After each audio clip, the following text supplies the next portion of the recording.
Peter rebuked Jesus. Can you imagine if Apostle Peter actually talked Jesus out of dying on that cross?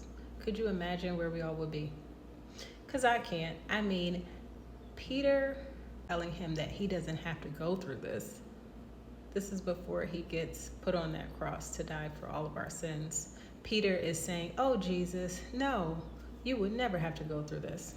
Now, I don't think Peter meant harm. And that's like a lot of our friends. They feel like they don't mean harm in what the advice they're giving us and what they're telling us to do. But Jesus, because Jesus remained talking in relationship with God. Jesus remained in constant obedience, so he could hear from God perfectly. Anybody who, no matter how close they are to Jesus, are saying anything to him, he knew exactly to rebuke it. And he rebuked Peter and called him Satan. Get behind me, Satan. And I love when Jesus did that because he was speaking to the spirit inside of Peter. And we have friends that give us bad advice all the time. And we're like, where is this coming from? Or they're trying to talk us out of our plans, our goals. They're trying to tell us what they think is best for our lives. And really, a lot of times we have to realize that we live in a spiritual world. Spirits are inside of people. Demons are inside of people. Ooh, that might sound scary, but that's the reality that we live in.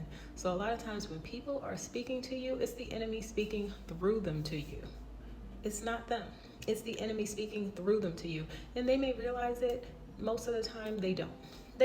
They're being used for a time. And a lot of times they don't even know. So they're being used to snatch you out of your purpose, to snatch you out of your will, to snatch you out of your power.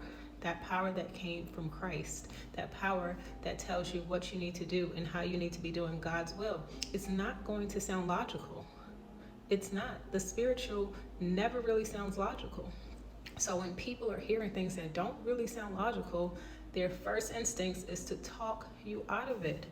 You have to stay in obedience and you have to stay in the word and the will that God gave you, because it was given to you. The vision was only given to you. It wasn't given to your parents. It wasn't given to your friends. It wasn't given to your siblings. So they have no idea what it looks like. They don't know. They can't tell you because they don't know.